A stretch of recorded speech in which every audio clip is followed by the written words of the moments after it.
I'm tired of this Black Lives Matter lie. Yeah, everywhere you go, I go to Grubhub, Uber Eats, Twitter, Facebook.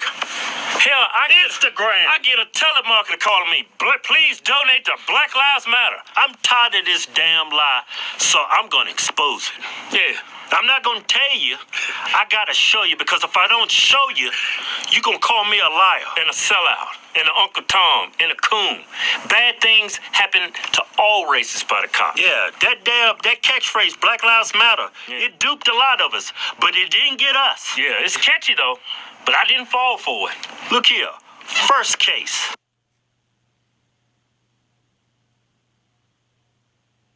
Newly released body camera footage of this police shooting shows Daniel Shaver's last moments. Police were responding to reports of a man pointing a rifle out of a hotel room window. Hands up in the air! You do that again, we're shooting you. Do you understand? Please do not shoot me. Begging for his life. And listen to my instructions. I'm trying to do what you... Don't talk! Listen! Hands straight up in the air. Do not put your hands down for any reason. You think you're going to fall, you better fall on your face. Your hands go back in the small of your back or down. We are going to shoot you. Do you understand me? Yes, sir. An officer then orders Shaver to crawl toward him. Shaver complies, but then moves his right hand behind him despite the warning. Officer Philip Mitchell Brailsford fires 5 rounds, killing Shaver. Brailsford was charged with second-degree murder over this January 2016 shooting. In an interview with police, he said he thought Shaver was going for a gun, saying, quote, "He could have easily and quickly drawn a weapon down on us and fired without aiming, and he could have hit us or the citizen that we had just detained." No gun was found on Shaver. Brailsford was acquitted last week. This kid is drunk. Yeah. He's begging for his life. Yeah. And the cop shoots him anyway. Yeah. The cop walks. Yeah, got acquitted. You didn't hear about it because he's white. Just imagine if this kid's name was Tyrone. A black kid crying.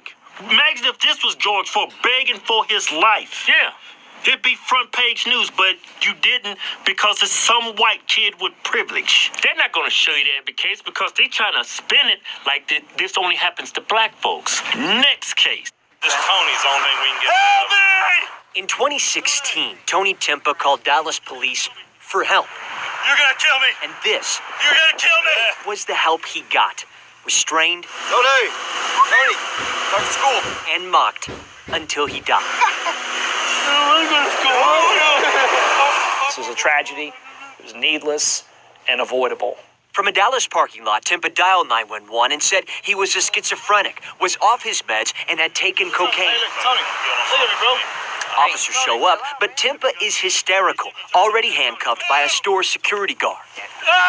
He's then restrained like this for about 14 minutes, and officers can be heard laughing as Timpa's face is buried into the ground. Jeff Henley is representing Timpa's family against the city of Dallas in a federal lawsuit. He says officers knew Timpa was on something and should not have restrained him this long. From this, radically prone position, Tony is going to suffer asphyxia. When Timpa does stop breathing, officers continue to crack jokes.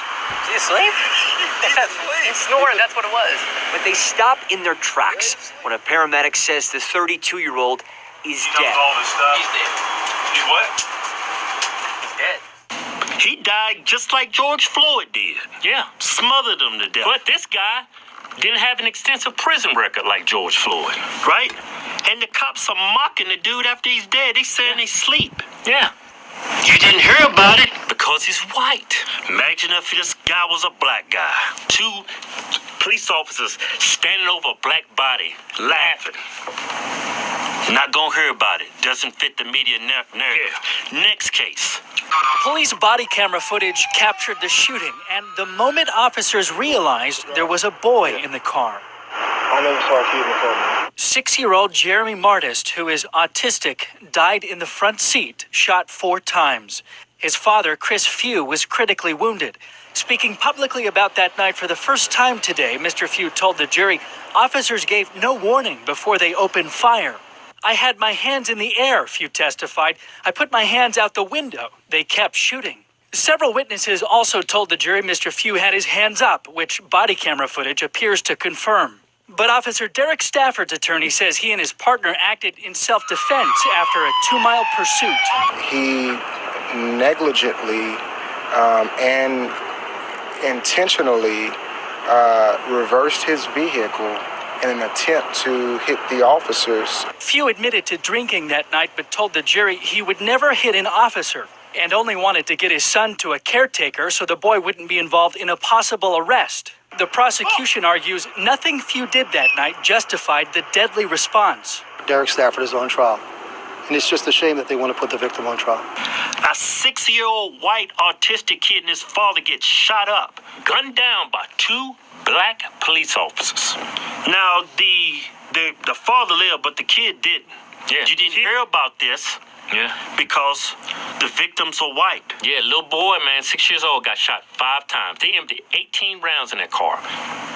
That horrible thing that happened to Tamir Rice up in Cleveland, right? They singing that out like this only happens to black kids. There's an article I found. Now tell him, Tamir Rice was a 12-year-old kid. Yeah.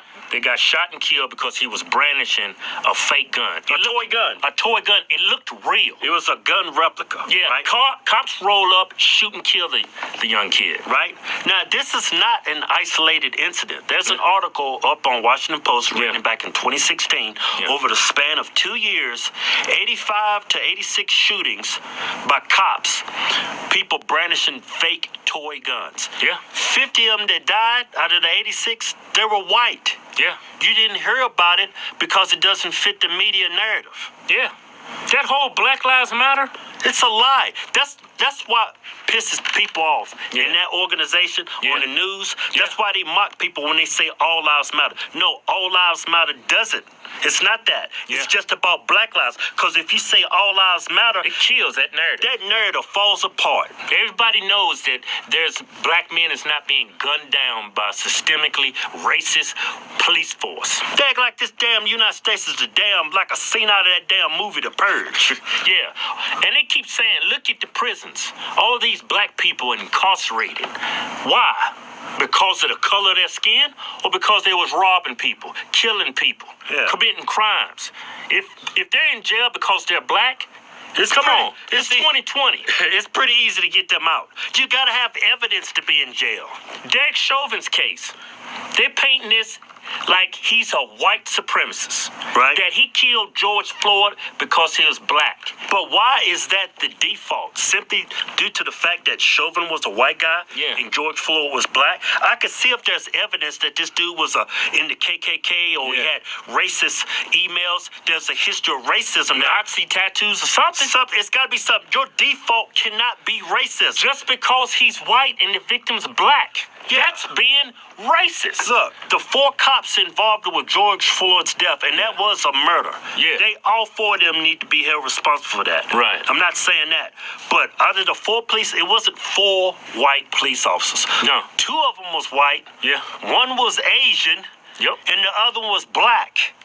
So how is this prove that there's systemic racism in the police force? Why does this dude Chauvin, why do we look at him and say this is all cops? When we look at black folks, we don't say they're all criminals. When we look at white folks, we don't say they're all racist. When we look at Muslims, we don't say they're all terrorists. Why do we get to call all cops bad because of one bad cop? Because that's what the media wants.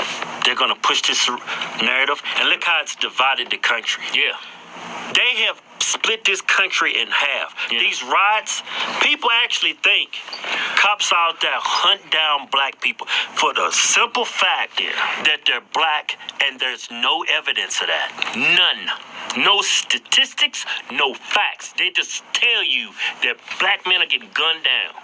It's all BS. It's all BS, and that's why I would never stand with Black Lives Matter, because it's all a lie.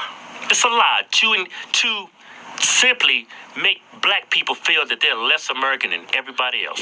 To keep black people indebted to the Democrat Party. That's what it's all about. And look at Black Lives Matter organization. Look at all the contributions they get. Look where that money's going. It's going to Democrat presidential candidates. It's not going to black people. It's not going to black neighborhoods. No. It's going to rich old white men running for president.